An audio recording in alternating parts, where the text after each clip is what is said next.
It was a very bad day for Mark Carney. And that's what we're going to get to next, because Mark Carney was humiliated. Remember, we showed you this clip yesterday. Mark, you look like you were about to. Yeah, it was a tell. As a European, as a European, I am a European, actually. Oh, you are? Yeah, Oh. I'm Irish citizen. Yeah, so there welcome. you go. Welcome. Speaking as a European, I like to say the following. Yeah, Mark Carney wants to be a European. Mark Carney wants Canada to be part of Europe. So why wasn't Mark Carney invited to the big summit yesterday in Washington with all of these European leaders? Macron was there. Keir Starmer was there. Prime Minister of Italy was there. No Mark Carney. I think he was completely humiliated. And of course, Donald Trump knew exactly what he was doing, didn't he? And Donald Trump commented on this yesterday in a True Social post. He said, I had a very good meeting with distinguished guests, President Volodymyr Zelensky of Ukraine, President Emmanuel Macron of France, President Alexander Stubb of Finland, Prime Minister Giorgio Meloni of Italy, Prime Minister Keir Starmer of the United Kingdom, Chancellor of the Federal Republic of Germany, Friedrich Merz, President of the European Commission, Ursula von der Leyen, and Secretary General of NATO, Mark Rutte, in the White House, which ended in a further meeting in the Oval Office. During the meeting, we discussed security guarantees for Ukraine. Aha. So why wasn't Mark Carney at this tete-a-tete? Clearly, as I said yesterday, Donald Trump doesn't take Mark Carney very seriously, even if he was the governor of the Bank of England, even if he was the goodwill ambassador for climate change for the United Nations, even if he has campaigned vigorously over the years on behalf of China and behalf of globalist causes, I don't think Donald Trump takes him very seriously. And President Trump said President Zelensky of Ukraine can end the war with Russia almost immediately if he wants to. He can continue to fight. Remember how it started. No getting back Obama given Crimea 12 years ago without a shopping cart, and no going into NATO by Ukraine. Some things never change. So Donald Trump has essentially agreed. And the mainstream media are beginning to get this. Ukraine cannot be a member of NATO any more than Cuba could have nuclear missiles next to the United States in 1962. And President John F. Kennedy objected to that. And of course, the vast majority of Americans said, no, we can't do that. So, and actually, there was a backroom deal with America removing its missiles from Turkey, which were right next to the Soviet Union. And in return for that, the Soviets said, yeah, we can't have nuclear missiles in Cuba. You're right. It's common sense. So Ukraine cannot be a member of NATO when NATO continues to be hostile to Russia.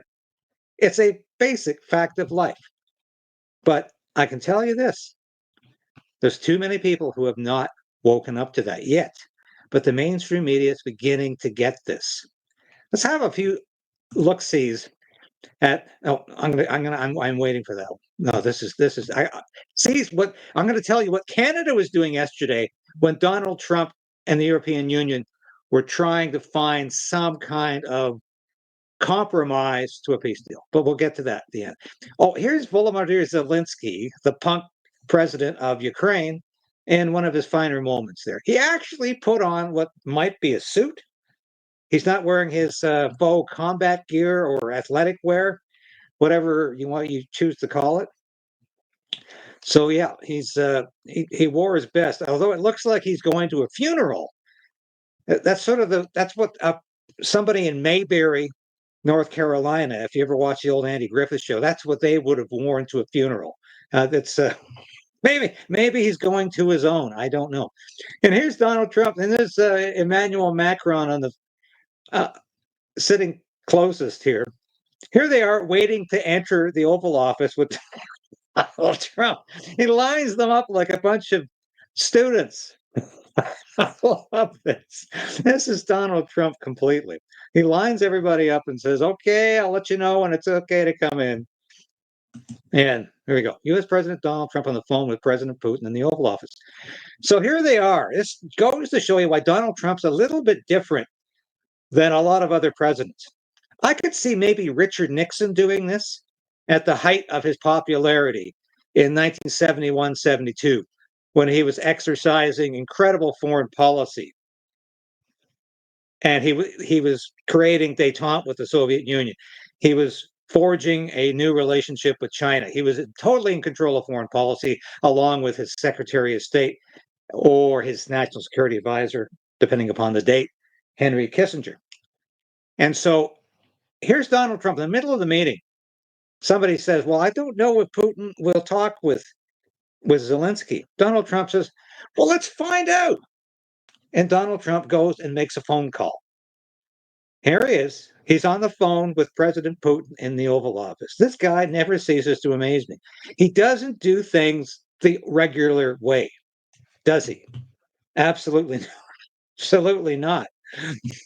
Let's listen to some of the comment on yesterday's meeting, because once again, yesterday was a huge triumph for Pierre Poilievre. It was a huge humiliation for Mark J. Carney, who was not even invited. Mr. European Canadian was not even invited here because Donald Trump says, hey, I don't take you seriously because you think you're going to buy you think you're going to buy Swedish fighter jets instead of the F-35. And we went into this yesterday with the American ambassador to Canada, who says, you can't buy F-35s and Swedish fighter jets. You've only got an Air Force of less than 100 jets. How are you going to have maintenance crews doing both of these jets? What are you going to do with 72 Swedish jets when you're trying to be interoperable with NATO or NORAD? It ain't going to happen. So Donald Trump is saying, I can't take you seriously. I can't take you seriously at all, Mark Carney. Room when the